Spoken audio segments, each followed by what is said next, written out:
This has become easily the most pretentious video I've ever made, and quite honestly, I'll probably throw it in the garbage can.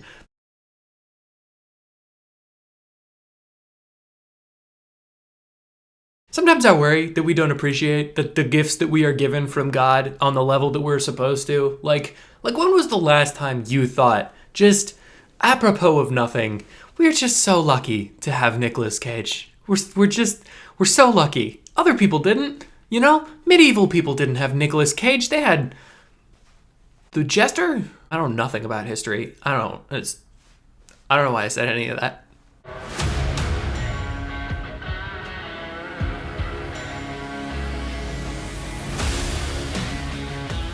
Hey, what's up? My name is John Bonjour. I'm an artist and a film enthusiast. I have, once again, not drawn some art. Normally I would. I promise I would. But I have no idea what I would even begin to draw. It would just be like Nicolas Cage in a coat.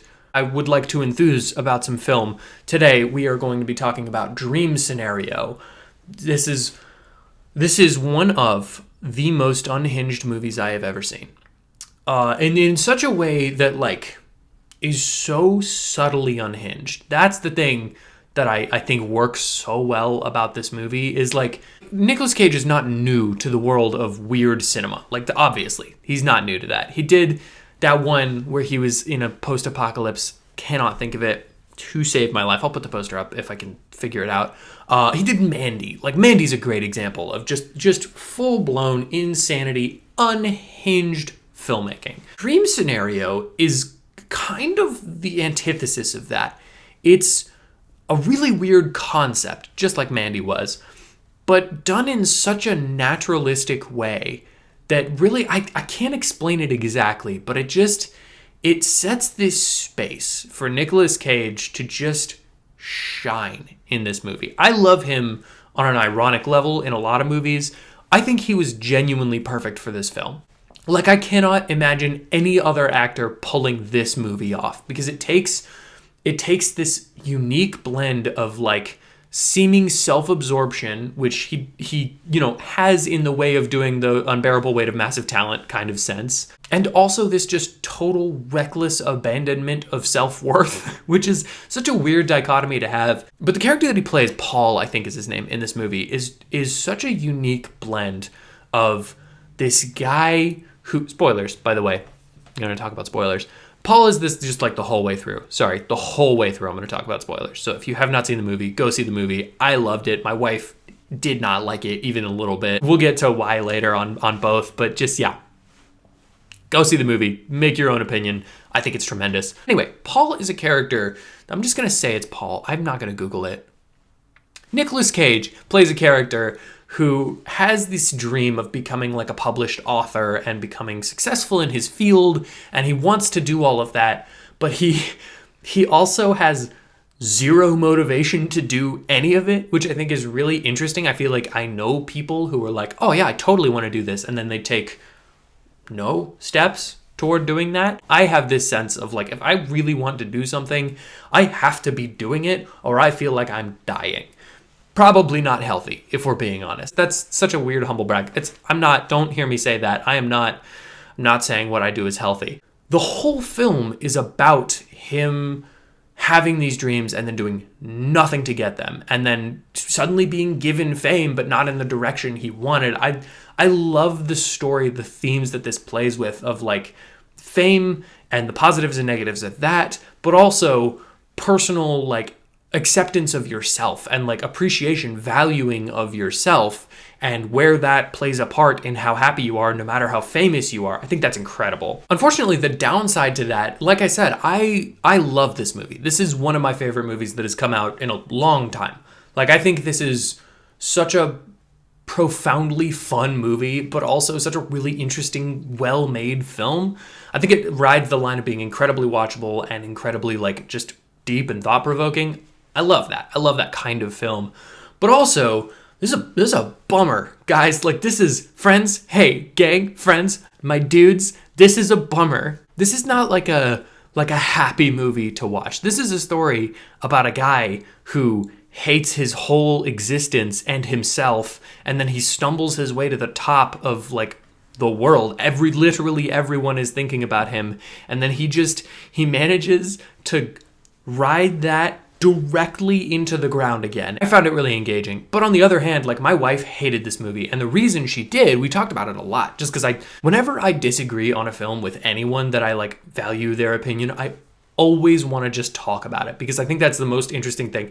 Huge part of why I made this YouTube channel is because I just love talking about film. And so when I have a fundamental disagreement on like how we read a movie or how we feel about a movie, especially with someone that I'm like very in tune with, it's the best conversation you can have. The reason she explained that she didn't like the film is because she views all film from a very character-driven emotion perspective. Like, where are characters? Are they happy? Are they sad? Like, what emotions are they eliciting in me and in the viewer?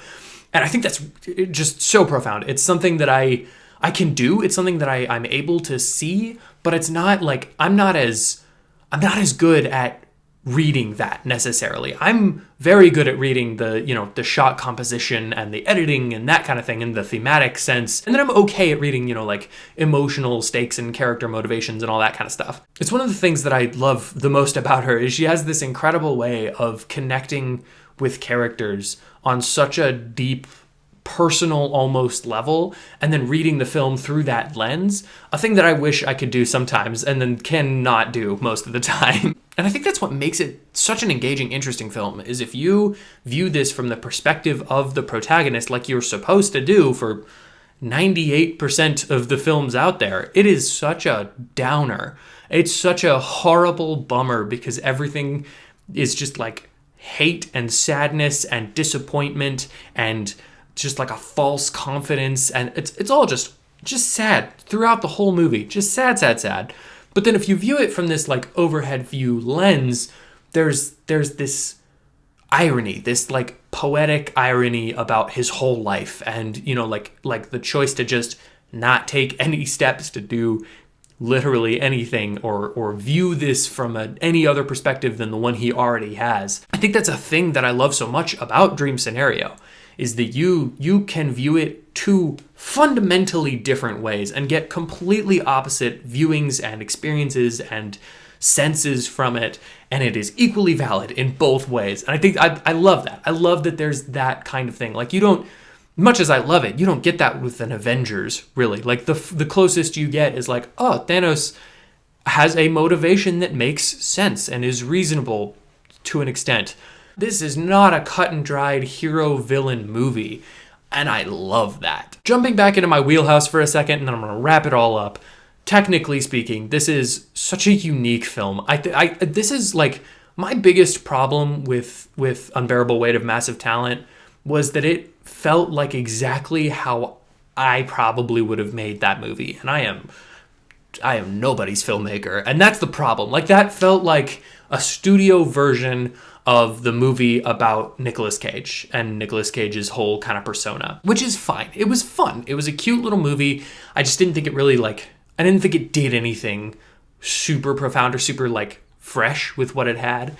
This is the opposite of that. This is a movie that I kind of expected to feel pretty basic and pretty, I don't know, like you just need kind of a mid shot of whatever is going on, whatever character is talking, and then some other mid shot of whatever that character is talking about. Like, those are the kinds of shots that you really need to make this movie. And there's a version of this movie that works really well if it's just shot incredibly plainly, because it's supposed to feel boring and like his world is kind of nothing. And in a sense, that is true. There's a part of this movie that is just very mundane and not boring, but just average in the way that it's shot, but so intentionally so. And the reason I say that it's unintentional is because there are so many moments throughout the film that break that and do something completely different. Some crazy editing choices that I think are really solid and just really weird. Very few of which, by the way, are in the dream sequences.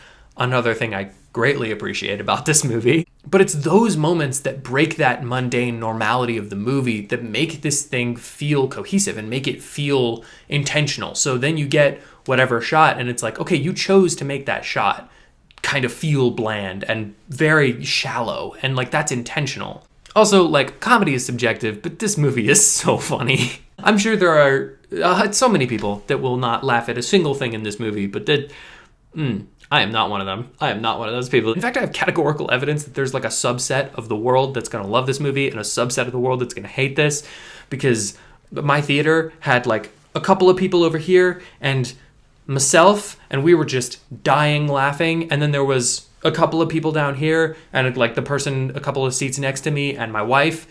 Nothing. Did not, laughed maybe once or twice at a couple of things, but like did not enjoy the experience as a whole. I like when the world can all come together and appreciate and enjoy the same movie at the same time. I think that's a beautiful thing, and I love when that happens. I equally love when we are fundamentally different on the way that we experience art. I think that that's important and impressive, and I love that there's still film that's able to make us talk about movies in a way that isn't just like, I liked that action sequence, that's good too. But like, I love that there are these kinds of films. These kinds of films are what, ironically, break up the mundane kind of normality of the superhero movies and the sci-fi movies and the things where you kind of know what you're going to get. The popcorn movies. Again, not that there's anything wrong with a good popcorn movie. This movie serves as a reminder that it's important to have a balanced film diet. You need your pretentious movies and your blockbuster movies. Because if you just have one, you're gonna get caught in whatever swirling just echo chamber that people have. People need these kinds of movies, movies like Dream Scenario, to get you out of your funk and to kind of like challenge you a little bit, make you think about something, even if you don't like it. I'm not saying you have to like all of these kinds of movies. I'm saying you have to observe them and intake them to have a working discussion knowledge of film. And I think that's important.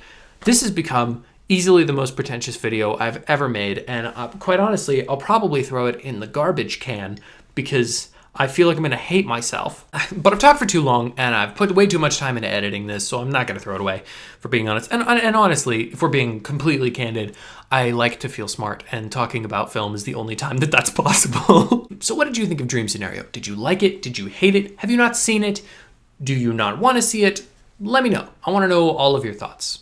Thank you for watching this video and checking out my channel. If you'd like to hear more of my thoughts on movies, comics, TV shows, or just the pretentious workings of the world, hit the like button, hit the subscribe button, hit the little bell, comment down below what you'd like me to review next, or do none of those things because I am not your dad.